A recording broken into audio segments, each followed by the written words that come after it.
முருகன்ற கடவுள் பேரோ முருகன் கோயில்ன்ற பேரோ எங்கேயுமே இல்லை. சுப்பிரமணியன்னா என்ன அர்த்தம்? பார்ப்பனர்களுக்கு விசுவாசமாக சேவை செய்யக்கூடிய ஒரு நபர். அப்ப அது சமஸ்கிருத சொல், சரிங்களா? அப்ப ஃபர்ஸ்ட் கடவுளுக்கே விபூதி அடிச்சு கோயில் பிடிச்சி பேரை மாத்தின யாரு? ஹச்சிராஜாவோட முன்னோர்கள். இதை தெரியாம இன்னும் நிறைய பேர் இருக்கான். இப்போ முருகனே ஒரு நான்வெஜ் சாமி தான். இவன் பிடிச்சி பேரை மாற்றி அடுத்து மலை பேரையும் பாருங்க, பரங்குன்றன்ற ஸ்கந்தமலை. ஸ்கந்தமலை சமஸ்கிருத பேர் எப்படி தமிழ்நாட்டில் வரும்னு சொல்லுங்க. அயோத்தியில் பல லட்சம் பேர் உயிர் தியாகம் செய்தால் அது வந்துச்சு. இங்கேயும் அயோத்தியா போய் மாறி இது தொடக்கம் தான் அப்படின்னு பேசுறாரு. அதுக்கு ஹச்சராஜாவை கைது பண்ணல. முருகன் கோயிலுக்குள்ள போய் பிஜேபி கொடியை வச்சு காட்டி பாரத் மாதா கி ஜெய் அப்படின்னு சொல்லி கோஷம் போட்டு இந்தியாவா பாகிஸ்தான் சொல்லி உள்ள தகராறு பண்றாங்க. அவங்களையும் போலீஸ் ஒண்ணும் பண்ணல. எந்த கட்சியும் அதை பேசவும் இல்லை. யாரும் அதுக்கு ஒரு போராட்டம் நடத்தவும் இல்லை. சாஃப்ட் இந்துத்துவா ஸ்டாண்டா திமுகவும் எடுக்குது அப்படின்னா அதை பெரியாரை போல நெத்தியில் அடிச்ச மாதிரி நம்ம சொல்லணும். சொன்னா தான் நம்ம பெரியாரிஸ்ட். இல்லைன்னா பெரியார் பேரை சொல்றதுக்கான மீனிங் ஒன்றும் கிடையாது. இப்ப எதுக்காக நம்ம திமுக ஆதரிக்கிறோம்? பிஜேபி வரக்கூடாது, பிஜேபி இது பண்ணும், பார்ப்பனிய கொள்கைகளுக்கு எதிராக இருக்கும், அப்படித்தானே ஆதரிக்கிறோம். மெயினா இல்ல திமுக உன்னதமான கட்சின்னு ஆதரிக்கிறோம், அப்படிலாம் ஒன்றும் கிடையாது. ஆல்டர்னேட் இல்லை அப்படின்றதும் ஒரு பிரச்சனை. சேகர் பாபு அவர் சங்கி மினிஸ்டரா திமுக மினிஸ்டரா நம்மளுக்கு தெரியல. வரிசையா அதான் அவர் பண்றாரு. பூணூல் போட்டு முருகனுக்கு மாநாடு நடத்தினதுல இருந்து அனைத்து ஜாதி அர்ச்சகர் பிரச்சனையில 100 நாள்ல போட்ட அப்பாயின்மெண்ட் இப்ப ஆட்சி முடிய போது அதுக்கப்புறம் அப்பாயின்மெண்ட் போடல. 400 பேர் தெருவில் நிற்கிறாங்க. இந்த ரங்கநாதன் இருக்காரு. இந்த 400 பேர் அப்பாயின்மெண்ட் நேரம் போட்டு முடிச்சிருக்க முடியும், செய்யல. அந்த துறையிலே சந்திரமோகன் ஒரு சங்கி செக்ரட்டரி இருக்காரு. வந்ததுல இருந்து இடையில கொஞ்ச நாள் தவிர தொடர்ந்து அந்த செக்ரட்டரி மாறவே இல்லை. எத்தனையோ செக்ரட்டரி திமுக ஆட்சியில் எவ்வளவு அதிகாரிகள் மாறிக்கிட்டே இருக்காங்க. மாறாத ஒரே அதிகாரி சந்திரமோகன். ஏன்னா RSS சாய்ஸ். திருப்பரங்குன்றத்தில் என்ன நடந்துச்சு அது பற்றியே பல்வேறு கேள்விகள் இருக்குது. யார் அங்கே முதல் பிரச்சனை, என்ன காரணத்தினால் பிரச்சனை உருவாச்சு அப்படின்ற விஷயத்தையும் பேச வேண்டியிருக்கு. அரசு நிர்வாகம், தமிழ்நாடு அரசு இந்த பிரச்சனையில் என்ன செய்தது என்ற வகையில் நாம் இதை பிரித்து கொண்டு புரிந்து கொள்ளலாம் என்று கருதுகிறேன். முதல்ல பிஜேபி என்னென்ன கேட்டாங்க அப்படின்னா, மக்கள் மத்தியில் அந்த கேள்வி நிறைய இடங்களில் இருக்குது. நேற்று முன்தினம் நான் ட்ரெயினில் வரும்போது ஒருத்தர் கேட்குறாரு, ஆடு கோழி பலியிடுறது இப்போ எதுக்கு சார் புதுசாக செய்கிறாங்க அப்படின்னு ஒரு கேள்வி கேட்குறாங்க. அங்கே பாய் தான் பிரச்சனையை உண்டு பண்ணாங்களா, நவாஸ்கனி எதுக்கு போய் அங்கே பிரியாணி சாப்பிட்டாரு, இதெல்லாம் இப்போ தேவையில்லையில்ல. இப்படி பல்வேறு கேள்விகள் இருக்குது. சிக்கந்தர் மலைன்னு எதுக்கு சொல்லணும்? அடிப்படையில் இந்த கேள்விகளுக்கு நாம் விடை தேடணும்னா அதற்கான விடை 100 வருஷத்துக்கு முன்னாடியே இங்கே நிறைய விஷயம் செட்டில் ஆயிடுச்சு. அந்த தீர்ப்புகளிலே, நீதிமன்ற தீர்ப்புகளிலே இதற்கான விடை நிறைய இருக்குது. ஒரு விஷயம் அவங்க சொல்கிறாங்க, ஹச்ராஜா சொல்கிறாரு, அண்ணாமலை சொல்கிறாரு, எல்லாரும் சொல்கிறாங்க, திருப்பரங்குன்றம் மலை மொத்தமும் இந்துக்களுக்கு சொந்தம். இது அவங்க தொடர்ச்சியாக பெய்கிற ஒரு பிரச்சாரம். திருப்பரங்குன்றம் மலை முழுவதும் இந்துக்களுக்கு சொந்தம் என்று பிரிவி கவுன்சில், லண்டன் பிரிவி கவுன்சில் தீர்ப்பு இருக்கு அப்படின்னு ஹச்ராஜா சொல்கிறாரு, எல்லாரும் சொல்கிறாங்க, அண்ணாமலையும் சொல்கிறார். அது உண்மையா? ரெண்டாவது கேள்வி, சிக்கந்தர் மலை அப்படின்னு இப்போ பேரை மாற்றுவதற்கு இஸ்லாமியர்கள் முயற்சி பண்ணுறாங்க.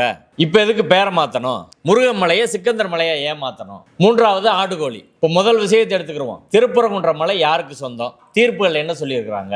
1917 மதுரை 3rd அடிஷனல் சப்கோர்ட்டில் 3வது கூடுதல் சார்பு நீதிமன்றத்தில் ஒரு வழக்கு திருப்பரங்குன்றம் தேவஸ்தானம் சார்பில் தாக்கல் பண்ணுறாங்க. அதற்கப்புறம் அந்த வழக்கு வேறு வேறு கோர்ட் மாறி 1920 ராம் ஐயர் என்ற நீதிபதி முன்பாக ஒரிஜினல் சூட் நம்பர் 4/1920 4/1920 என்ற வழக்கு ராம் ஐயர் என்ற நீதிபதி முன்பாக திருப்பரங்குன்றம் தேவஸ்தானம் போட்ட வழக்கு வருது. அந்த வழக்கு எப்படி உருவாகுது அப்படின்னா, அந்த வழக்கின் எதிர்மனுதாரர்கள் டிஃபெண்டன்ட்ஸ் யாராரு அப்படின்னா, ஃபர்ஸ்ட் இந்திய அரசாங்கத்தின் சார்பிலே மதுரை டிஸ்ட்ரிக்ட் கலெக்டர், ரெண்டாவது அங்கே உள்ள பஞ்சாயத்து போர்டு மாதிரி இருந்தால் அன்னைக்கு இருந்த ரெவென்யூ போர்டு, 3 வரை தர்கா நிர்வாகத்தை சேர்ந்தவர்கள். இப்போ முதல் எதிர்மானதாரர் இந்திய அரசாங்கம். இது எப்படி வருது? திருப்பரங்குன்றம் கோயில் யாருக்கு சொந்தம்னு தொடர்ச்சியாக அரசாங்கத்திற்கும் கோயில் நிர்வாகத்துக்கும் தொடர்ந்து பிரச்சனை இருந்துகிட்டே இருக்கு. அங்க ரயில்வே ஸ்டேஷன் கட்டணும் என்று அரசாங்கம் அந்த இடத்த கேட்குறாங்க, தேவஸ்தானம் எதுக்குறாங்க. குவாரிக்கு ஒரு பகுதியை அந்த மலையை கொடுக்குறாங்க, தேவஸ்தானம் எதுக்குறாங்க. இப்போ 2 பேருக்கு இந்த சண்டை வரும். இடைக்காலத்தில் அரசாங்கமே கோயில் நிர்வாகத்தை ரெவென்யூ போர்டு கீழே எல்லா கோயிலையும் கொண்டு வந்துடுறாங்க. அது தமிழ்நாடு முழுக்க எல்லா கோயிலையும் கொண்டு வராங்க. திரும்ப 1963 ஒப்படைக்கிறாங்க. இந்த இடைப்பட்ட ஒரு காலத்தில் அந்த திருப்பரங்குன்றம் மலை அது அரசு புறம்போக்கு அப்படின்ற மாதிரி ஆவணங்கள் மாறி இருக்குது. அதனால கவர்மெண்ட் என்ன சொல்றாங்க, மொத்த மலை எங்களுக்கு தான் சொந்தம்னு கிளைம் பண்றாங்க. இவங்க 2 பேருக்குடைய பிரச்சனை வருது. இதுல ஒரு பகுதியில் சிக்கந்தர் மலை என்று சொல்லக்கூடிய தர்கா பகுதி வந்து இருக்குது.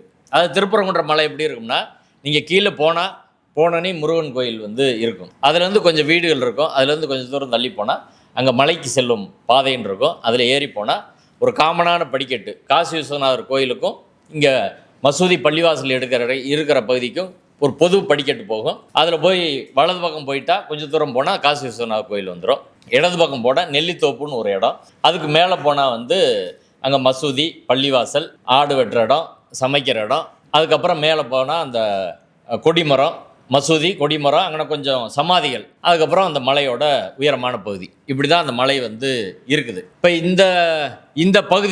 இந்த பகுதியை பொறுத்து கோயில் தரப்பு வழக்கே என்ன, இஸ்லாமியர் தரப்பு பகுதியை பொறுத்து கோயில் தரப்பில் அவங்க தாக்கல் செய்த மனுவில் பிளேன்ட்டில் வந்து கோயில் தரப்பு மனுவில் இஸ்லாமியர்களுக்கு, அதாவது தர்கா நிர்வாகத்திற்கு மசூதி, அதற்கு போகிற பாதை, பள்ளிவாசல், அதுக்கு போகிற பாதை அவங்களுக்கு வந்து சொந்தம்.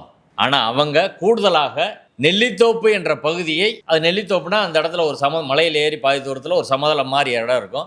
ஓய்வு எடுக்கிறது, தொழுகை பண்ணுறது, இது மாதிரிலாம் பண்ணுவாங்க வர்ற பக்தர்களுக்கு. அந்த நெல்லித்தோப்பை அவங்க கூடுதலாக வந்து கிளைம் பண்ணுறாங்க. நெல்லித்தோப்பு அவர்களுக்கு சொந்தமானது இல்லை, ஒட்டுமொத்த மலையும் எங்களுக்கு சொந்தம். மசூதி இஸ்லாமியர்களுக்கு சொந்தம், ஆனால் நெல்லித்தோப்பு இஸ்லாமியர்களுக்கு சொந்தம் கிடையாது. ஆனால் அரசாங்கம் மொத்தத்தையும் கேட்குது. அதனால் கோயில் இதை மொத்த மலையும் இஸ்லாமியர்களுக்கு இந்த பகுதி போல் மீத பகுதியை வந்து எங்களுக்கு சொந்தம் டிக்ளேர் பண்ணுங்கன்னு ஒரு டிக்ளரேஷன் சூட்டு, ரெக்கவரி ஆஃப் பொசிஷன், நெல்லித்தோப்பு ரொம்ப காலம் அவங்க வச்சுருக்காங்க, எங்கிட்ட கொடுக்க சொல்லுங்கள் அப்படின்னு சொல்லி இதான் அவங்க வழக்கின் சாரம். இப்போ அந்த வழக்கை ராமையர் விசாரிக்கிறாரு. 300க்கு மேலான சான்று ஆவணங்கள் குறியீடு செய்யப்படுகிறது, எக்ஸிபிட்டாக மார்க் பண்ணுறாங்க. அதில் எல்லாம் கவர்மெண்ட் ரெக்கார்டு மார்க் பண்ணுறாங்க. 21 சாட்சிகள் விசாரிக்கப்படுகிறார்கள். நீதிபதி ராமையர் நேரடியாக திருப்பரங்குன்ற மலைக்கு போகிறாரு. இருதரப்பு வழக்கறிஞர்களும் போகிறாங்க. போய் நேராக ஸ்பாட்டை பார்த்து அதற்கு பிறகு 25/8/1923 தீர்ப்பு சொல்கிறாரு. அந்த தீர்ப்பில் கிட்டத்தட்ட வந்து மொத்தம் 48 பாராஸ் இருக்குது, பத்திகள் 48 இருக்குது. இதில் 38 பத்திகள், முதல் 38 பத்திகள் அரசுக்கு இது சொந்தமா கோயில் நிர்வாகத்துக்கு சொந்தமான டிஸ்கஷன் தான். யாருக்கு சொந்தன்றதோ 38 பாரா இருக்குது. மீதி 10 பத்திகள் வந்து இஸ்லாமியர்களுக்கும் கோயில் நிர்வாகத்துக்குமான அந்த வழக்கு தொடர்பாக வந்து பேசுது. இப்போ அரசை பொறுத்தவரை வந்து அரசுக்கு இவங்க கோயில் நிர்வாகம் என்ன சொல்கிறாங்கன்னா, இந்த மலை மட்டும் இல்லை, மலை பிரகாரம் சுற்றி இருக்கக்கூடிய கிரி வீதி, அதுக்கப்புறம் இருக்க சன்னதி வீதி எல்லாமே எங்களுக்கு தான் சொந்தம் அப்படின்னு சொல்கிறாங்க. இப்போ அரசுக்கு இவங்களுக்குமானதில் நீதிமன்ற தீர்ப்பு என்னன்னா, இஸ்லாமியர் பகுதி போக மீத பகுதி கோயில் நிர்வாகத்துக்கு சொந்தம். அந்த கிரி வீதியில் வந்து அரசாங்கம் தான் அதை வந்து ரொம்ப காலம் வந்து மெயின்டைன் பண்ணுறாங்க. அதனால் வந்து அந்த பகுதியில் இருக்க மரங்கள், அந்த பயன்பாடெல்லாம் கோயில் நிர்வாகத்துக்கு, பூமி கீழே உள்ள பகுதி கோயில் நிர்வாகத்துக்கு, ரோடு வந்து அரசாங்கத்துக்கு அப்படின்னு சொல்லிடுறாங்க. அதுக்கப்புறம் இருக்க சன்னதி வீதியை பொறுத்தவரை அது அரசாங்கத்துக்கு சொந்தம். இதான் அரசாங்கத்துக்கு அவங்களுமா டிஸ்பியூட்டில் வந்து முடிவு. அடுத்து இவங்களை இஸ்லாமியர்களை பொறுத்தவரை அதில் நீதிபதி இந்த மாஸ்க் தொடர்பாக வந்து சொல்கிறாரு, சந்தேகத்துக்கு இடமில்லாமல் இந்த மசூதி என்பது பழமையானது. அதே வார்த்தையை அவர் போட்டிருக்காரு. நான் தேவைப்பட்ட அதை வாசிச்சே காட்டுறேன். நான் சந்தேகத்துக்கு இடம் இல்லாமல் மசூதி பழமையானது. இதில் சாட்சியில் நாங்கள் வந்து விசாரித்தோம். ஒரு சாட்சிக்கு வந்து அவர் 70 வயசு. அந்த சாட்சி வந்து நான் சின்ன வயசாக இருக்கும்போதே அங்கே சமாதி இருக்குது, அங்கே மசூதி கட்டடங்கள் இருக்குது அப்படின்னு ஒரு சாட்சி வந்து சொல்கிறார். இன்னொரு சாட்சி, அவர் பேர் ராமசாமி ஐயர், மதுரையில் 1913 16 வரை தாசில்தாராக இருந்தவர். ராமசாமி ஐயர் சாட்சி சொல்கிறாரு, நான் தாசில்தாராக இருக்கும்போது அந்த பகுதியை போய் நான் ஆய்வு பண்ணேன். அந்த ஆய்வில் அங்கே வந்து மண் கட்டடம், இஸ்லாமிய மசூதி, அந்த சமாதி இதெல்லாம் வந்து இருந்துச்சு அப்படின்னு அவர் சாட்சி சொல்கிறார். ராமசாமி ஐயர் சாட்சி சொல்லி ராம் ஐயர் தீர்ப்பு எழுதுறாரு. அந்த தீர்ப்பில் வந்து மிக தெளிவாக கோயிலின் உரிமை, இஸ்லாமியர்கள் உரிமை வரையறுக்கப்பட்டது. இஸ்லாமியர்களை பொறுத்தவரை இறுதி தீர்ப்பில் என்ன சொல்கிறாங்கன்னா, மசூதி, அதே போல் தர்கா, நெல்லித்தோப்புலேருந்து தர்காவுக்கு போகிற படி, அந்த மலை உச்சி, தர்காவோடு இணைந்த கொடிமரம், இது எல்லாம் தர்கா நிர்வாகத்துக்கு இஸ்லாமியர்களுக்கு சொந்தமானது. இது தவிர மீத உள்ள பகுதி கோயிலுக்கு சொந்தமானது. இதான் வந்து தீர்ப்பு. ஒரு ராமசாமி அப்படின்னு பேர் வச்சதுனால அவர் கரெக்டாக சொல்லிட்டாரான்னு தெரில. ஆனால் ராமையர் தீர்ப்பு தான், ராஜா ஐயர் தான் இப்போ கொஸ்டின் பண்ணுறாரு, அது என்னன்றது தெரியல. அப்போ தீர்ப்பை பொறுத்தவரை வந்து மிக தெளிவாக 1923 ஆகஸ்ட் 25 இந்த தீர்ப்பு வந்து வந்துடுது. அதற்கு பிறகு அரசாங்கம் இந்த வழக்கை உயர்நீதிமன்றத்துக்கு எடுத்துகிட்டு போகிறாங்க. அன்னைக்கு உள்ள ஜுடிஷியல் செட்டப் உங்களுக்கு தெரியும், ஹைகோர்ட் வரை தான். அன்றைக்கி சுப்ரீம் கோர்ட் கிடையாது. சுப்ரீம் கோர்ட்டுக்கு பதிலாக லண்டனில் ப்ரிவியூ கவுன்சில் இருக்குது. இப்போ உயர்நீதிமன்றத்துக்கு போகிற போது உயர்நீதிமன்ற நீதிபதிகள் இந்த ஜட்ஜ்மெண்ட்டை ரிவர்ஸ் பண்ணி ஒட்டுமொத்த மலையும் அரசுக்கு சொந்தமானு சொல்லிடுறாங்க. உயர்நீதிமன்ற தீர்ப்பு அது 1926 வருது. அதை எதிர்த்து கோயில் நிர்வாகம் பிரிவி கவுன்சிலுக்கு வந்து போகிறாங்க. பிரிவி கவுன்சிலில் 5 நீதிபதிகள் கூட அமர்வு இந்த வழக்கு வந்து விசாரிக்கிறாங்க. இதில் அப்பியர் ஆனவங்க கோயில் நிர்வாகமும் அரசு மட்டும்தான். இஸ்லாமியர்கள் சார்பில் வழக்கறிஞர்கள் யாருமே அங்கே ஆஜரே ஆகலை, அவங்க ஆப்ஷன். அதுக்கப்புறம் அங்கே உள்ள 5 நீதிபதிகளும் விசாரித்து என்ன சொல்கிறாங்கன்னா, மதுரை 3வது கூடுதல் சார்பு நீதிமன்ற நீதிபதி ராம் ஐயர் கொடுத்த தீர்ப்பு அதுதான் சரியானது, உயர்நீதிமன்றத்தின் தீர்ப்பு வந்து சரியில்லை, ராம் ஐயரின் தீர்ப்பு அது கோயில் நிர்வாகத்துக்கு என்ன சொன்னாங்களோ அது சரி, இஸ்லாமியர்கள் தர்கா நிர்வாகத்தை பொறுத்து என்ன சொன்னாங்களோ அதுவும் சரி, எனவே உயர்நீதிமன்ற தீர்ப்பை ரத்து செய்து மதுரை ராம் ஐயரின் தீர்ப்பை நாங்கள் உறுதி செய்கிறோம்னு சொல்லி தெளிவாக வந்து சொல்லிட்டாங்க. அது 12/5/1931 12/5/1931 அந்த தீர்ப்பு வருது. 1930 அந்த வழக்கு போகுது. அந்த வழக்கு வந்து பிரிவு கவுன்சில் அப்பீல் நம்பர் 5/5/1930. அந்த வழக்கில் வந்து இறுதி தீர்ப்பு 12/5/1931 வருது. அந்த தீர்ப்பில் ஏற்கனவே நான் விவரித்த அந்த இதெல்லாம் வந்து சொல்லி அதை வந்து உறுதி செஞ்சிடறாங்க. இந்த மதுரை நீதிமன்ற தீர்ப்பில் இன்னும் 2-3 முக்கியமான விஷயங்கள் வந்து அதில் இருக்குது. ஒன்று, அங்கே திருமல் நாயக்கர் காலத்தில் இதற்கான இந்த கோயில் மசூதி இந்த விஷயங்களுக்கெல்லாம் வந்து அரசாங்கம் வந்து உதவி பண்ணியிருக்காங்க, சில ஊரை கொடுத்துருக்குறாங்க. அதற்கு பிறகு சாந்தா சாஹிப் வந்து அங்கே நிர்வாகம் பண்ணுறாரு, யூசுப் கான் வந்து நிர்வாகம் பண்ணுறாரு. யூசுப் கான் வந்து 12,000 அன்னைக்கு உள்ள நாணயத்தை வந்து 12,000 மதிப்புள்ள நாணயத்தை வந்து அவர் கொடுக்குறாரு முதல் வருஷம். அடுத்த வருஷம் 6,000 ரூபா அப்படின்னு வச்சுக்கோங்க, அவ்வளோ இதை வந்து அவங்க கொடுக்குறாங்க. ஆனால் யூசுப் கானோ சாந்தா சாஹிப்போ கோயில் அடிக்கலை, திருமல் நாயக்கர் வந்து மசூதி அடிக்கலை. அது பாட்டுக்கு தான் வந்து எல்லாமே இருக்குது, எந்த சிக்கல் அதில் வந்து கிடையாது. கிட்டத்தட்ட ஒரு 1000 ஆண்டுகளாக அங்கே வந்து மக்கள் இஸ்லாமியர்களும் இந்துக்கள் என்று கருதுவோரும் அவங்க பாட்டுக்கு இயல்பாக தான் இருக்கிறாங்க, எந்த பிரச்சனையும் கிடையாது. இந்த பிரச்சனையை கூட இது நீதிமன்றத்துக்கு போனதே வந்து அது இந்துக்களும் இஸ்லாமியர்களும் போல, அங்கே உள்ள இந்துக்கள் அங்கே உள்ள இஸ்லாமியர்கள் யாரும் கோர்ட்டுக்கு போல, அவங்களுக்கு எந்த பிரச்சனையும் கிடையாது, ரெண்டையும் போய் கும்பிட்டுக்கிட்டு இருக்காங்க, எந்த சிக்கல் இல்லை. போனது கோயில் நிர்வாகமும் அரசு நிர்வாகமும் தர்கா நிர்வாகமும். பொதுவாக இது என்ன பிரச்சனை, ஒரு இட பிரச்சனை, சிவில் பிரச்சனை. அயோத்திய பிரச்சனை எப்படி கையாளப்பட்டிருக்குன்னா ஒரு சிவில் கேஸ், அது சிவில் கேஸில் யாருக்கு இடம் சொந்தம் அப்படின்னா முடிஞ்சு போச்சு, அகலாய்வு இதெல்லாம் தேவையே கிடையாது. அப்படிதான் எந்த சிவில் கேஸும் பண்ண முடியும். யாருக்கு இடம் சொந்தம் லீகலாக இந்த இடம் வந்து ஒரு இடத்துக்கு 4 பேர் டிஸ்பியூட் பண்ணுறாங்க, எனக்கு சொந்தம் உனக்கு சொந்தம்னு சொல்கிறாங்க, யாருக்கு சொந்தம்னு சொன்னால் முடிஞ்சு போச்சு. அதே போல் இந்த மலைக்கு வந்து கேஸ் வருது, அந்த சிவில் டிஸ்பியூட் வந்து 100 வருடங்களுக்கு முன்பாக முடிந்து விட்டது. 100 வருடங்களுக்கு முன்பாக இஸ்லாமியர்களின் உரிமை, அதாவது தர்கா நிர்வாகத்தின் உரிமை தெளிவாக வரையறுக்கப்பட்ட பின்பு இந்த காலத்திலையும் இன்றைக்கி வந்து கச்சிராஜா நேரடியாக வந்து அவர் சொல்கிறார், கோயில் முழுக்க வந்து இந்துக்களுக்கு சொந்தம்னு வந்து சொல்லிட்டாங்க. இந்துக்கள்ன்ற தரப்பு கிடையாது, இஸ்லாமியர்ன்ற தரப்பு அங்கே கிடையாது. மோமடர்ன்ற வார்த்தையை பயன்படுத்துகிறாங்க ஒழிய தர்கா நிர்வாகம் தான், இதான் இதார்த்தம். இப்போ முதல் கேள்வியை பொறுத்தவரை வந்து யாருக்கு சொந்தம் என்பது 100 ஆண்டுகளுக்கு முன்பே தெளிவாக தீர்மானிக்கப்பட்டது. இதை கூட சங் பரிவார அமைப்பில் என்ன சொல்லலாம், நீங்கள் வெள்ளைக்காரன் காலத்தில் தீர்ப்பு வாங்கிட்டீங்க அப்படின்னு. அதற்கு பிறகு 1900 இன்னும் நிறைய ப்ரொசீடிங்ஸ் இருக்குது, எல்லாத்துக்கும் நான் போல 1975 கோயில் நிர்வாகம் சார்பில் ஒரு வழக்கு தாக்கல் பண்ணுறாங்க. அதே மதுரை 3வது கூடுதல் சார்பு நீதிமன்றத்தில் நீதிபதி சுப்பிரமணியன் அப்படின்ற ஒரு நீதிபதி முன்னாடி அந்த வழக்கு வந்து வருது. அதில் என்ன சொல்கிறாங்கன்னா, நெல்லித்தோப்புக்கு பக்கத்தில் இருக்க ஒரு சுனை, அந்த நீர் சுனை வந்து அது எங்களுக்கு சொந்தமானது, அதை இவங்க பயன்படுத்திகிட்டு இருக்காங்க, அதை தான் அவங்க பயன்படுத்தக்கூடாது, எங்களுக்கு தான் சொந்தம்னு இவங்க வழக்கு போடுறாங்க. அந்த வழக்கில் நீதிபதி சுப்பிரமணியன் அவர்கள் பிரிவி கவுன்சில் வழக்கு, ஏற்கனவே இதே கோர்ட்டில் கொடுத்த வழக்கு, பிரிவி கவுன்சில் வழக்கு, எல்லாத்துலேயும் யாருக்கு எந்தெந்த பகுதி என்பது மிக தெளிவாக முடிவு செய்யப்பட்டு விட்டது. 1958 ஒரு வழக்கு வருது. அந்த வழக்கு வரும்போது பிரிவி கவுன்சில்லையும் 3rd அடிஷனல் சப்கோர்ட்லையும் ஏரியா சொல்லலை, ஒட்டுமொத்த மலைன்னு சொல்கிறாங்க. அந்த மலையில் இவங்க ஒரு பகுதியில் இருக்காங்க, மீதி பகுதி இருக்குது, எவ்வளவு இடம் எக்ஸ்டெண்ட் சொல்ல கிடையாது. அப்போ அதில் பிரச்சனை வருது, எல்லையை பிரிக்கிறதுல பிரச்சனை வருது. நீதிமன்றத்தில் வந்து அதை பற்றி சொல்லாதனால திரும்ப வந்து ஒரு வழக்கு நீதிமன்றத்துக்கு போகிற போது நீங்கள் ஒரு கமிஷன் போட்டு இடத்த வந்து பிரிச்சிருங்க அப்படின்னு சொல்லி ஒரு உத்தரவு வந்து வருது.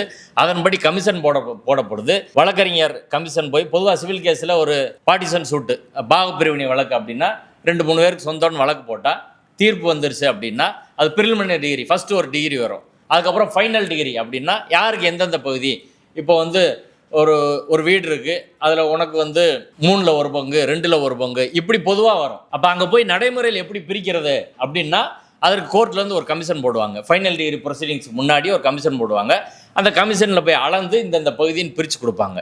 அதுபோல் இங்கே எல்லை இல்லாதனால கோர்ட் கமிஷனர் போட்டு கோர்ட் கமிஷனர் போய் அங்கே ஆய்வு பண்ணி அதை பிரித்து எல்லையும் பிரித்து கொடுத்துட்றாங்க, வரைபடமே கொடுத்துட்றாங்க. மேப்பில் கூட அந்த சிக்கந்தர் மலை அப்படின்றது இருக்குது. அதுக்கு அடுத்து வரேன் நான். இப்படி அந்த வழக்கில் 78 தீர்ப்புக்கு முன்னாடி 75 வழக்கு போட்டு 78 நீதிபதி சுப்பிரமணியன் தீர்ப்பு சொல்கிறாரு. அதற்கு முன்பாக இந்த எல்லை பிரிக்கப்பட்டுருச்சு. அதனால் அந்த எல்லைக்குள்ளே அந்த சுனை வருதா அப்படின்னு நீதிபதி பார்த்துட்டு இது உங்களுக்கு சொந்தம் இவர்களுக்கு சொந்தம்னு இருக்கிறப்போ அவங்க பகுதிக்குள்ளே வர்ற போது அதை பற்றி இவங்க டிஸ்பியூட்டை பண்ண முடியாது. அந்த வழக்கும் தள்ளுபடி செய்யப்படுகிறது. இப்போ 3 வழக்குகள் 21 தீர்ப்பு, 31 தீர்ப்பு, 78 தீர்ப்பு எல்லாமே மிக தெளிவாக இஸ்லாமியர் தரப்பு தர்கா தரப்பின் உரிமை என்பது நிலைநாட்டப்பட்டுருச்சு. அது இட் அட்டைன்ஸ் ஃபைனாலிட்டி, ஃபைனலாக முடிவாயிருச்சு. சரிங்களா?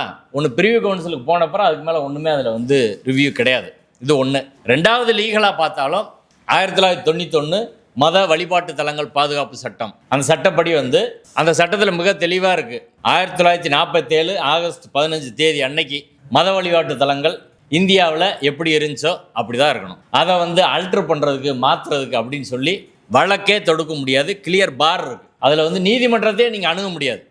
இதுக்கு முன்னாடி மதுரை பாண்டி கோயில் அது ஒரு புத்த கோயிலாக இருந்துச்சு, மீனாட்சி அம்மன் கோயில் புத்த கோயிலாக இருந்துச்சு, இது சமண கோயிலாக இருந்துச்சு, இல்லை இது மசூதிக்கு முன்னாடி இது இந்து கோயிலாக இருந்துச்சு, சைவ கோயிலாக இருந்துச்சு, இது வைணவ கோயிலாக இருந்துச்சு, இப்படி யாரும் எதுக்கும் போக முடியாதுன்னு சொல்லி கிளியராக பார் இருக்குது. பிறகு பாபர் மசூதி பிரச்சனை எப்படி வந்துச்சுன்னா அதுக்கு எக்ஸாம்ஷன் கொடுத்தாங்க. நீதிமன்றத்தில் அப்படி பெண்டிங் இருக்கிறதுல சில எக்ஸாம்ஷன் கொடுத்தாங்க. அந்த வழக்கு மட்டும்தான் அதில் நடந்துச்சு. அதை மீறி இப்போ ஞானவாயு மசூதி பிரச்சனை சந்திரசூட்டால் உருவாக்கப்பட்டது. திரும்ப அது பிரச்சனை வந்தோடனே மறுபடியும் இப்போ சுப்ரீம் கோர்ட் என்ன சொல்லிட்டாங்கன்னா எந்த சூட்டை எங்கேயுமே என்டர்டெயின் பண்ணக்கூடாது, ஸ்டே கொடுத்து வச்சுருக்கிறாங்க. யாருமே இது மாதிரி ஒரு வழிபாட்டு தலத்தை மாற்றக்கோரி எங்கேயாவது வழக்கு போட்டால் அதை செய்யக்கூடாது அப்படின்னு சொல்லி இப்போ ஸ்டே கொடுத்து சுப்ரீம் கோர்ட்டில் அந்த விஷயம் பெண்டிங். அதனால் இவங்க தர்காவை இது பண்ணு மாற்று சுப்பிரமணிய சாமி கச்சிராஜாவை சொல்கிறதுக்கான லீகலாக எதுவுமே கிடையாது. நீதிமன்றங்கள் அதை எடுக்கக்கூடாது அப்படின்றதான் இது சட்டம். ஆனால் நடக்குதா இல்லையான்றது வேற. அப்போ உரிமை தீர்மானிக்கப்பட்டுருச்சு. ரெண்டாவது அந்த மலையை பொறுத்து சிக்கந்தர் மலையா ஸ்கந்தர் மலையா அப்படின்ற பேச்சு இருக்குது. இஸ்லாமியர்கள் இப்போ மாத்திரக்கு முயற்சி பண்ணுறாங்க அப்படின்னு சொல்கிறாங்க. அது 200% போய்.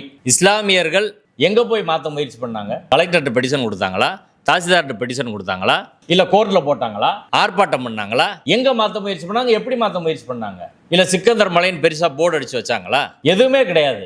மாற்ற முயற்சி பண்ணாங்கன்றது பொய்.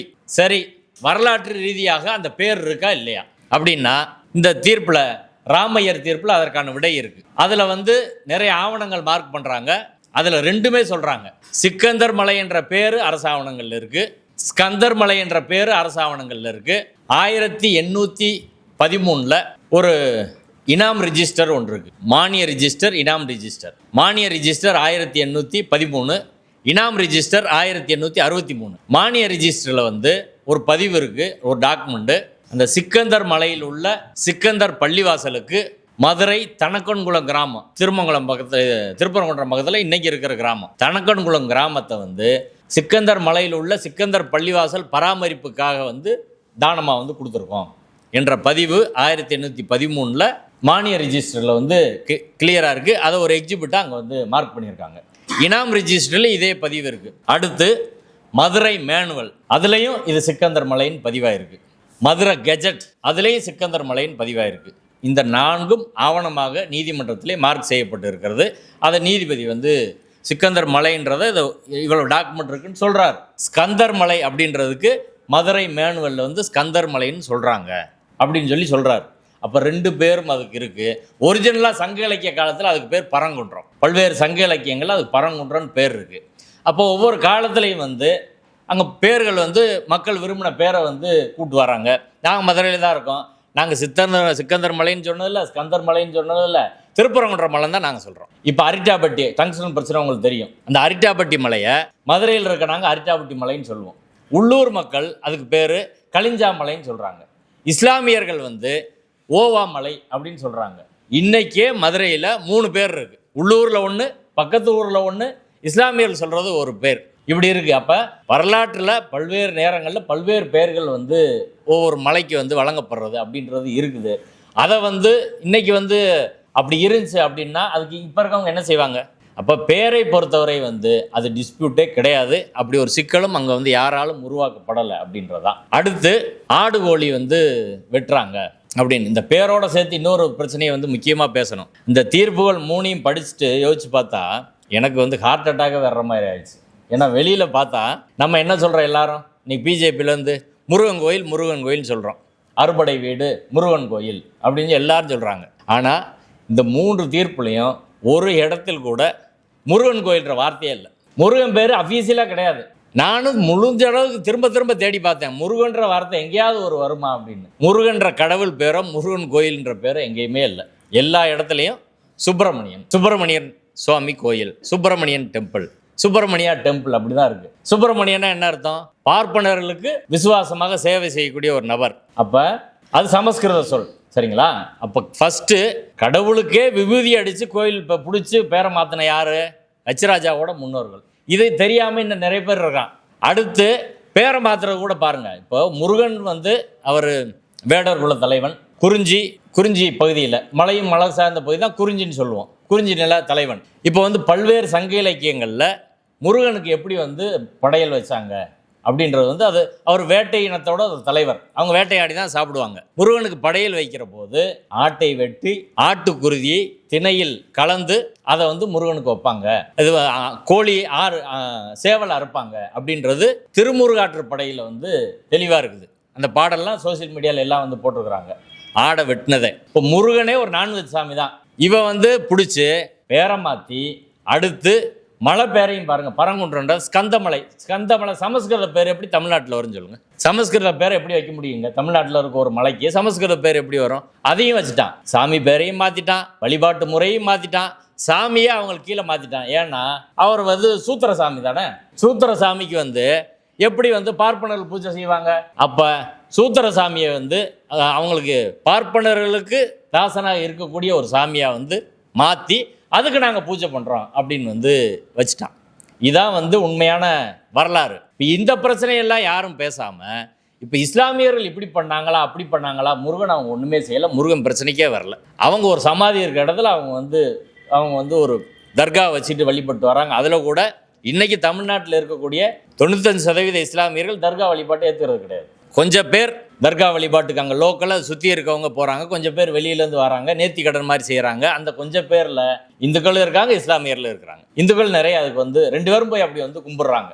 அதே போல் இந்த மலையே வந்து வணங்கினாங்க அப்படின்னு வந்து பலர் இந்த மலையே இந்துக்கள் வணங்கினால ஒட்டுமொத்த மலையும் சொந்தம் அப்படின்னு சொல்கிறான். மலையை ஏன்டா வணங்கினாங்க அப்படின்னா கோயிலுக்குள்ளே மற்ற ஜாதிக்காரனை விடல, அவன் பூரா வந்து மொத்தமாக வந்து மலையை கும்பிட்டு வந்து போனான். இதான் வரலாறு. கோயிலுக்குள்ளே விடலை, எல்லாரும் கோயிலுக்குள்ளே நீ போக முடியாது, அதனால் எல்லாரும் மலையை கும்பிட்டான். இன்றைக்கி அதை புனிதமாக அப்படி வந்து பேசுகிறான்.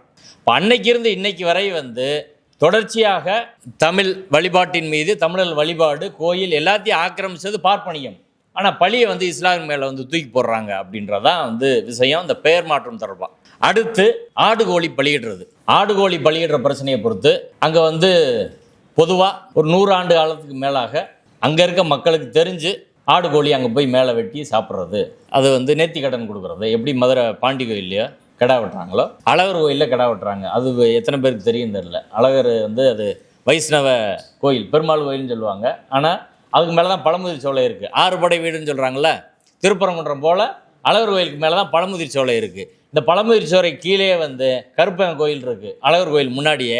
அதுக்கு இன்றைக்கு வரை எல்லோரும் வந்து கிடா வெட்டுறாங்க. அங்கிட்டு பார்த்தா சைவ சாமி, இங்கிட்டு முன்னாடி அசைவ சாமியை கடந்தால் சைவ சாமிக்கு போக முடியும். இதே திருப்பரங்குன்ற மலையில் இப்போ போட்டு வச்சுருக்கான் ஆடு கோழியை வெட்டக்கூடாது அப்படின்னு. அப்படின்னா அதுக்கு முன்னாடி இருக்கக்கூடிய 18ஆம் படி கருப்புக்கு சமீப காலம் வரை அங்கே வந்து ஆடு கோழி பலியிடுறது அப்படின்றதான். முருகனுக்கு இருந்ததை அடுத்து கீழே மாற்றிட்டான். அடுத்து நீ என்ன வந்திருக்கோம், நீ கருப்பனுக்கு வேணா வச்சுக்கப்பா, அந்த சாமியை இங்கே உன்னை கொண்டு வந்து இங்கே வச்சுட்டோம், நீ இப்படி வச்சுக்க அப்படின்னு வழிபாட்டு முறையை வந்து மாற்றிட்டான். இப்போ கச்சராஜா சொல்கிறாரு அசைவம் சாப்பிட்றவங்கள தப்பு. ராம சீனிவாசன் அவர் வந்து சொல்லியிருக்காரு, ஒரு பேட்டியில் எடுத்தது வந்து போட்டிருக்கிறாங்க. அந்த பேட்டியில் வந்து அவர்கிட்ட அங்கே போய் இந்துக்களும் வந்து சாப்பிட்றாங்களே அப்படின்னா அவங்க முட்டாள்கள், திரும்ப கேட்குற முட்டாள்கள் தான் அப்படி செய்வாங்க அப்படின்னு சொல்கிறாங்க. இப்போ அசைவம் சாப்பிடுவதே புனிதம் இல்லை அப்படின்ற கோணத்தில் தான் வந்து பேசுகிறாங்க அப்படின்றதான் பிரச்சனை. இப்போ இந்த அசைவம் அங்கே ஆடு கோழி வெட்டுறது அப்படின்றத பொறுத்தவரை திருப்பரங்குன்றத்தில் நீங்கள் யார்கிட்ட போய் விசாரித்தாலும் எல்லா ஊடகங்களும் விசாரிச்சிட்டாங்க. 100 ஆண்டுகளாக இந்த மரபுன்றது தெரிஞ்சவரை எல்லாருக்கும் வந்து இருக்குது. அதில் இந்துக்கள் தான் அங்கே போய் மொட்டை எடுத்து வர்றதெல்லாம் இந்துக்கள் இருக்கிறாங்க, ஆட்டை பிடிச்சிட்டு போகிறது எல்லாமே செய்கிறாங்க. இதற்கான ஆவணங்கள்லாம் நிறைய வந்து இருக்குது, அதில் ஒன்றும் டிஸ்பியூட்டே கிடையாது. ஆனால் இப்போ தான் புதுசாக பண்ணுற மாதிரி ஒரு கதையை வந்து இவங்க வந்து உருவாக்குறது அப்படின்றது அதான் சிக்கலான ஒரு விஷயம். அடுத்து இந்த பிரச்சனை எப்படி வந்து உருவாச்சுது அப்படின்னா, இந்த பிரச்சனையை பொறுத்தவரை வந்து டிசம்பர் 25ஆம் தேதி ராஜபாளையத்துலேருந்து ஒரு இஸ்லாமிய குடும்பம் வராங்க. ஆட்டை பிடிச்சிட்டு மேலே வந்து அவங்க வழக்கமாக அந்த நேர்த்திக்கடன் இதுக்காக போகிறாங்க. போகிற போது போலீஸ் தடுக்குது. என்னன்னு கேட்டால், இது வந்து ஆடு எல்லாம் வெட்டுறதுக்கு தடை போட்டிருக்கு அப்படின்னு வந்து சொல்கிறாங்க. இவங்க பக்கத்தில் வந்து அந்த தர்காக்காரங்கிட்ட, அங்கே பள்ளிவாசலில் இருக்கவங்ககிட்ட, லோக்கல் ஜமாத்தில் வந்து சொல்கிறாங்க. அப்போ அவங்க வந்து கேட்குறாங்க, ஆமாம் தடை போகக்கூடாது அப்படின்னு. உடனே ஒரு போராட்டம் பண்ணுறாங்க, ஒரு எஃப்ஐஆர் மட்டும் போடுறாங்க. போட்டு விடல் அன்னைக்கு அவங்க திரும்பி போயிடுறாங்க. அடுத்து 28ஆம் தேதி ஒரு பீஸ் மீட்டிங் வந்து ஆர்டிஓ வந்து கூப்பிட்றாரு தர்கா தரப்பை. அந்த பீஸ் மீட்டிங் என்னென்னா, சந்தனக்கூடு திருவிழா அங்கே கொடியேற்றத்தோட ஜனவரி 1ஆம் தேதி தொடங்கும். ஒவ்வொரு வருஷமும் 17-18 வந்து திருவிழா நடக்குது. இந்த 2 நாள் கொடியேற்றம் 1ஆம் தேதி, 17-18 திருவிழா. அந்த சமாதிக்கெல்லாம் போய் சந்தனத்தை வைக்கிறது, ஊர்வலமாக வந்து போகிறது, இதெல்லாம் வந்து அது அங்கே நடக்கும். அப்போ அது தொடர்பாக இதில் வந்து இந்து அமைப்புகள் இஸ்லாமிய அமைப்புகளுடைய கருத்து வேறுபாடு ஏற்பட்டிருப்பதால் அங்கே உள்ள திருப்பரங்குன்றம் இன்ஸ்பெக்டர் வந்து ஒரு ரிப்போர்ட் கொடுத்துருக்காரு. அதனால் பீஸ் மீட்டிங் வாங்கன்னு சொல்லி இவங்களை கூப்பிட்றாங்க. இவங்க தொடர்ந்து இப்படி வந்து ஒரு சார்பாக நீங்கள் பண்ணுறீங்க, ஏற்கனவே அங்கே நைட்டெல்லாம் தொழுவக்கூடாதுன்னு ஒரு நிறுத்திட்டாங்க. 5 வேளை தொழுதிக்கிட்டு இருந்ததை நைட்டெல்லாம் தொழுவக்கூடாதுன்னு சொல்லி ஒரு வருஷத்துக்கு முன்னாடியே அதை வந்து நிறுத்திட்டாங்க. இப்படி பிரச்சனையானோடனே இவங்க வெறுத்து அன்னைக்கு போனோடனே அவங்க வந்து ஒரு ப்ரொசீடிங்ஸ், பீஸ் கமிட்டி ப்ரொசீடிங்ஸில் இவங்கெல்லாம் கலந்துக்கிட்ட மாதிரி போட்டு சந்தனக்கூடு விழாவில் என்னென்ன பண்ணணும், சட்டம் ஒழுங்கு வராமல் என்னென்ன செய்யணும் அப்படின்னு ஒரு கண்டிஷன் போட்டு அது முடிஞ்சிருச்சு. அதுக்கப்புறம் இவங்க திருப்பரங்குன்றத்தில் எல்லா கட்சியிலும் கூப்பிட்டு 31ஆம் தேதி 31/12 அது போய் இவங்க வந்து கலெக்டர்கிட்ட வந்து பெட்டிஷன் கொடுக்குறாங்க. இப்போ கலெக்டர் அங்கேருந்து ஃபோன் பண்ணுறாங்க. ஃபோன் பண்ணி நீங்கள் மறுபடியும் ஒரு பீஸ் மீட்டிங் போடுங்க அப்படின்னு. அந்த பீஸ் மீட்டிங் ஈவினிங் 31/12/2024 மாலை வந்து அந்த பீஸ் மீட்டிங் நடக்குது. அந்த பீஸ் மீட்டிங்கில் வந்து இவங்க போய் கலந்துக்கிறாங்க. பீஸ் மீட்டிங் பண்ணவர் வந்து கண்ணன் சொல்லி, அவர் வருவாய் கோட்டாட்சியர் திருமங்கலம். அதில் வந்து சப் கலெக்டர் ட்ரைனிங் ஒருத்தவங்களும் வந்து கலந்துக்கிறாங்க. 5:30 மணிக்கு கலந்துக்கிட்டவங்க அந்த தர்கா நிர்வாகிகள், அதுக்கப்புறம் ஒரு வழக்கறிஞர், உதவி காவல் ஆணையர் திருப்பரங்குன்றம், உதவி காவல் ஆணையர் சிறப்பு நுண்ணறி பிரிவு மதுரை மாநகர், அப்புறம் தாசில்தார், ஹெச்ஆர்என்சியோட ஏசி சுப்பிரமணிய சாமி கோயில். ஏன்னா முருகன் சொன்னால் அஃபீஷியலாக சொல்ல முடியாது, சுப்பிரமணிய சாமி கோயில் ஏசி வந்து அதில் வந்து கலந்துக்கிறாரு. அதுக்கப்புறம் ஐஎஸ் இன்ஸ்பெக்டர், இப்படி எல்லாரும் வந்து கலந்துக்கிறாங்க. இவங்க போகிறாங்க.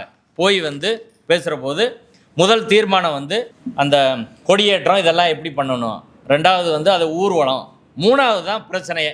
இதான் வந்து சிக்கலுக்கான முக்கியமான காரணம். 3வதுல வந்து என்ன முடிவு அவர் எழுதியிருக்காரு அப்படின்னா, மேற்படி மலை மீது உயிர் பலி கொடுக்கும் நடைமுறை தொடர்பாக இந்து சமய அறநிலைத்துறையினால் ஆட்சேபனை தெரிவிக்கப்பட்டது. மேலும் இது தொடர்பாக போதிய ஆதார ஆவணங்களை மேற்படி தர்கா உறுப்பினர் மற்றும் இந்து சமய அறநிலைத்துறை ஆகியோரால் சமர்ப்பிக்கவில்லை என்பதால் இந்நேர்வு தொடர்பாக உரிய நீதிமன்றத்தின் மூலமாக பரிகாரம் தேடிக்கொள்ள வேண்டும் அப்படின்னு வந்து எழுதுறாங்க. இதில் எழுதினதே பொய். ஏன்னா இவங்க தரப்பில் அன்றைக்கி என்ன நடந்துச்சு அப்படின்னா, இவங்க தரப்பில் போய் கேட்டோன்னே வந்து அவங்க ஹெச்ஆர்என்சிலேருந்து அப்ஜெக்ட் பண்ணுறாங்க.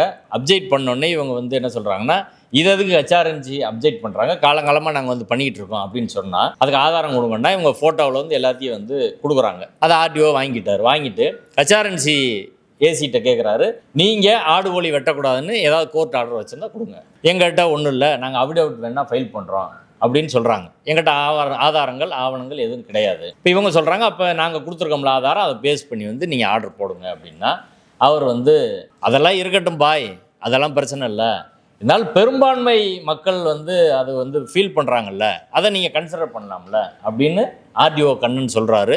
சொன்ன உடனே அவங்களுக்கு பயங்கர அதிர்ச்சி ஆகுது. ஏன்னா அதிகாரியே பெரும்பான்மை சிறுபான்மை, நீங்கள் இது இப்படி பண்ணுங்கன்னு இப்படி வந்து பேசுனா இங்கே எப்படி எங்களுக்கு நீதி கிடைக்குன்னு சொல்லி வெளிநடப்பு பண்ணி இவங்க வெளியே வந்துடுறாங்க. வெளியே வந்த பிறகு அந்த ஆள் வந்து இவங்க ஆதாரம் கொடுக்கல, 2 தரப்பும் கொடுக்கல, 2 பேரும் கோர்ட்டுக்கு போங்கன்னு ஒரு ப்ரொசீடிங்ஸ் எழுதி வந்து வச்சுக்கிட்டாங்க. இதுலேயே வந்து மேற்படி மலை மீது உயிர் பலி கொடுக்கும் நடைமுறை தொடர்பாக அப்படின்னு இருக்கு. அப்படின்னா ஏற்கனவே உயிர் பலி கொடுத்துட்டு இருக்காங்க, அங்கே ஆடு கோழி வெட்டிட்டு இருக்காங்க, அதை வந்து தடுக்கணும் அப்படின்னு சொல்லி ஹெச்ஆர்என்சி சொன்னால், இந்த கூட்டத்தின் பொருள், கூட்டத்துக்கு வர சொன்னது வந்து சந்தனக்கூடு திருவிழா தொடர்பாக கூட்ட பொருள் இருக்குது. சந்தனக்கூடு திருவிழா தொடர்பாக தானே அதில் பேசணும். இல்லை ஹெச்ஆர்என்சிக்கு என்ன ரோல் இருக்குது? இவங்க நடத்துறதுக்கு ஹெச்ஆர்என்சிக்கு எந்த ரோலுமே கிடையாது.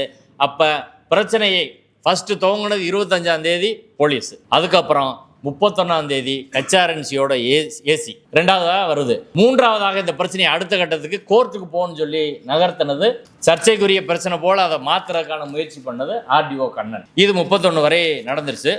இதுக்கிடையில் அந்த 15 நாட்களும் மதுரையில் பயங்கர பரபரப்பாக சோசியல் மீடியா கடுமையான பிரச்சாரம், வீடியோ எல்லாம் வந்து இது பண்ணி இந்துக்களே ஒன்று சேருங்க, இது மாதிரி இது தர்கா அப்படி இருக்குது அப்படின்னு சொல்லி கடுமையான ஒரு மோசமான பிரச்சாரம் வந்து பண்ணுறாங்க. இதை நாங்கள் திடீர்னு ஏன் இப்படி வருது அப்படின்னு பார்த்துட்டு நாங்கள்லாம் சேர்ந்து அப்போ இது 4ஆம் தேதி போராட்டம்னு அறிவிக்கிறாங்க. டெய்லி வந்து கலெக்டர் ஆஃபீஸில் போய் 2-3 இந்த அமைப்புகள் சங் பரிவார அமைப்புகள் வந்து கலெக்டர் ஏதாவது ஒரு பெட்டிஷன் கொடுத்து தினந்தோறும் அந்த கடைசி ஒரு 10 நாளில் தமிழ்ந்தில் ஒரு 2 அல்லது 3 செய்தி தினந்தோறும் வரும். தினமளவில் 6-7 செய்தி வரும். இப்படி வந்துக்கிட்டே இருந்துச்சு. திருப்பரங்குன்றம் அதை ஒரு சென்சிட்டிவாக மாற்றிக்கிட்டே வராங்க. இந்த எந்த இடத்துலையும் போலீஸ் வந்து அவங்கள எந்த இடத்துலையும் பண்ணல. அடுத்து நாங்கள்லாம் மதுரையில் உள்ள எல்லா அமைப்புகளும் கூடி வந்து ஒரு கூட்டம் போட்டு இப்படி சிக்கலாக இருக்குன்னு தர்காக்காரங்களே வர சொல்லி பேசி, அடுத்து வந்து நம்ம ஒரு இதில் வந்து இவ்வளவு சிக்கல் இருக்குது, இவ்வளோ பிரச்சனை இருக்குது, இவ்வளோ தீர்ப்பெல்லாம் இருக்குது, இதெல்லாம் மறைச்சிட்டு ஒரு சார்பான பிரச்சாரமாக இதில் வந்து போகுது.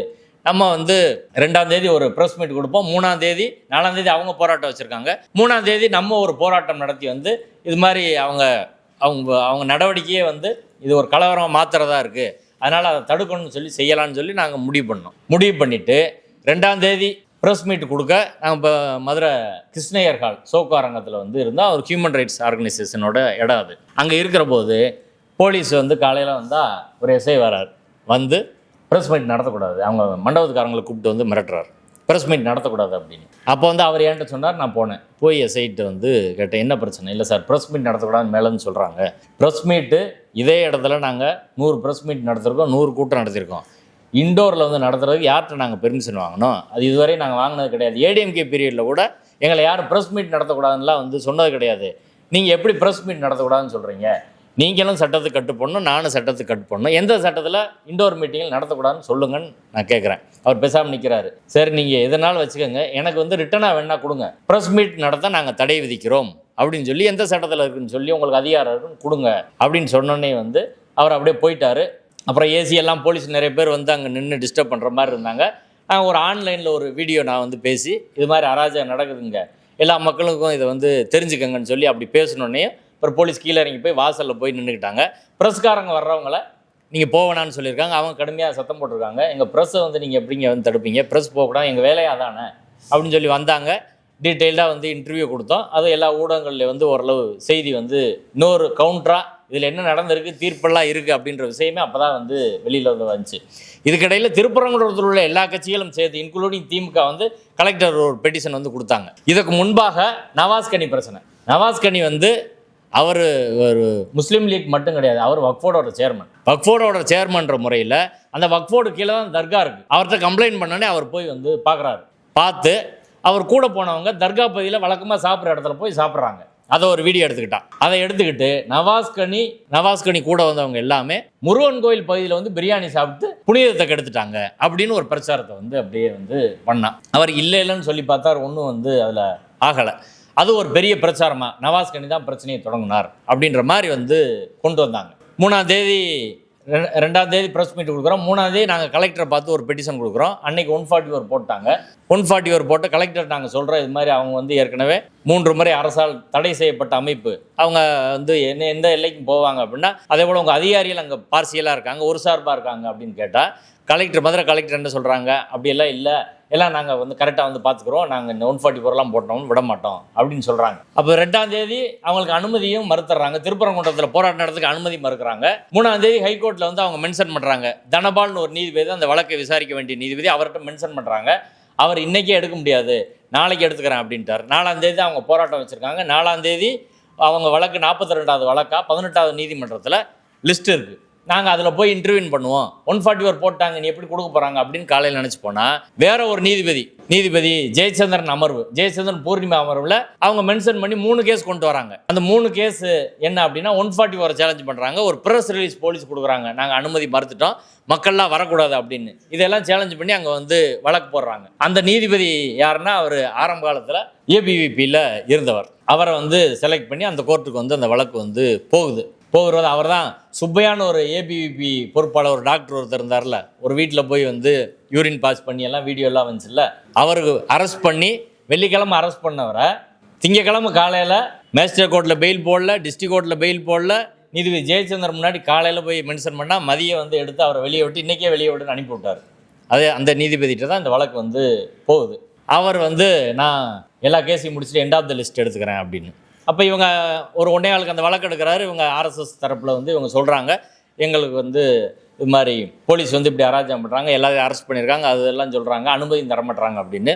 அவர் என்ன சொல்கிறாருன்னா, அனுமதி தொடர்பான வழக்கு நீதிபதி தனபால்கிட்ட இன்னொரு ஜட்ஜிட்ட இருக்குது, அதை அங்கே பார்த்துக்கோங்க. 144 நீங்கள் ஏன் வந்து இப்படி வந்து யார் வரக்கூடாது போகக்கூடாது, தடைன்னா தடைன்னு மட்டும் தான் சொல்லணும், போலீஸ் எதுக்கு எல்லை மீறி வந்து போகிறீங்க, ரெண்டாவது நான்வெஜ் சாப்பிட்டவங்கள என்ன நடவடிக்கை எடுத்தீங்கன்னு கேட்குறாரு. அதுக்கு வந்து இவங்க வந்து நாங்கள் அதில் போராட்டம் பண்ணாங்க, நாங்கள் எஃப்ஐஆர் வந்து போட்டிருக்கிறோம் அப்படின்னு வந்து ஏஏஜி வீரகவரன் வந்து சொல்கிறாரு.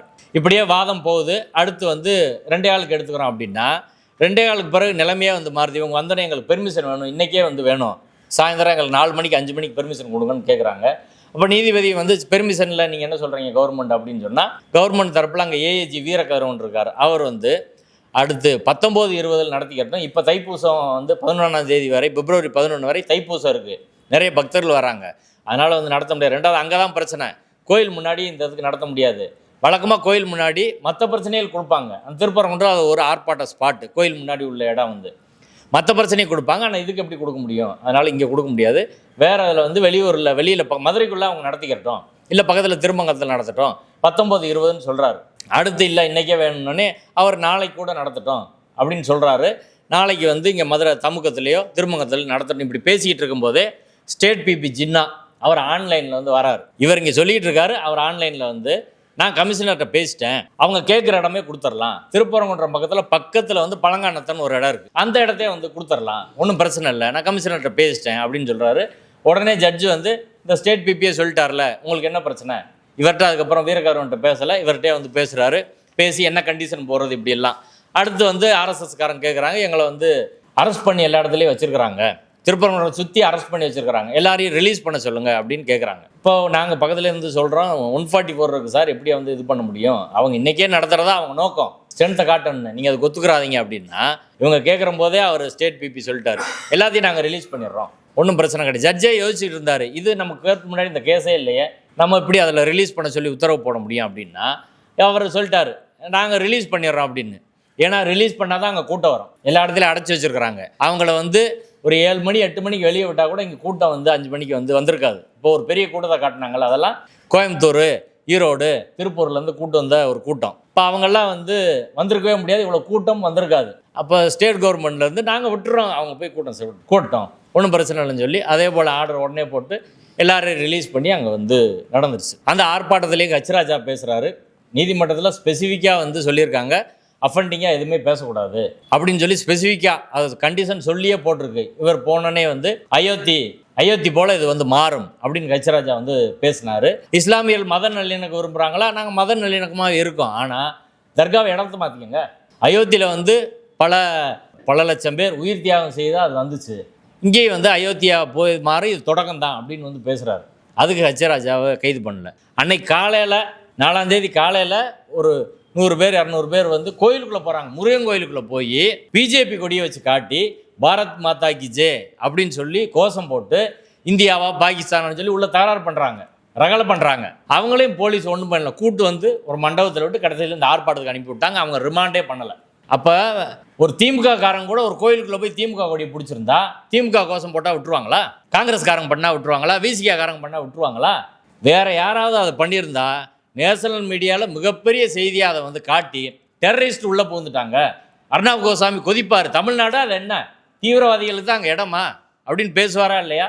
ஆனால் வந்து இவங்க பண்ணாங்க, எந்த பிரச்சனையும் கிடையாது, எந்த கட்சியும் அதை பேசவும் இல்லை, யாரும் அதுக்கு ஒரு போராட்டம் நடத்தவும் இல்லை.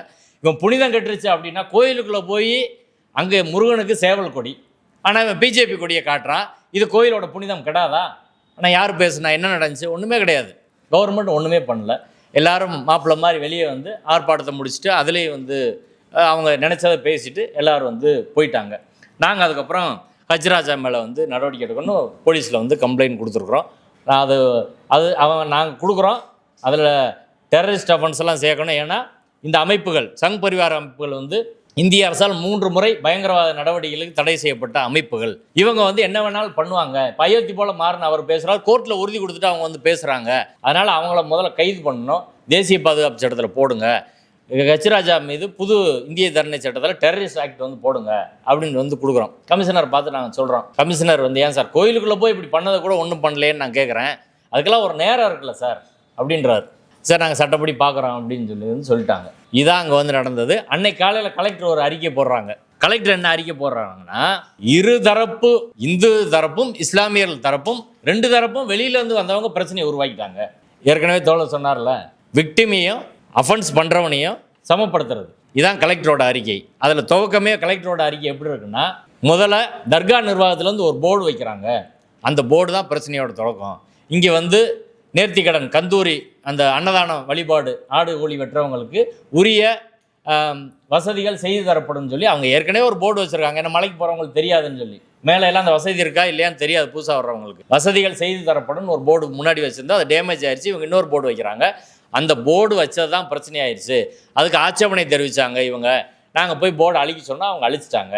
அதுக்கப்புறம் வந்து காடேஸ்வரா சுப்பிரமணியம் வந்தார், இவங்க இஸ்லாமிய தரப்பில் வந்தாங்க.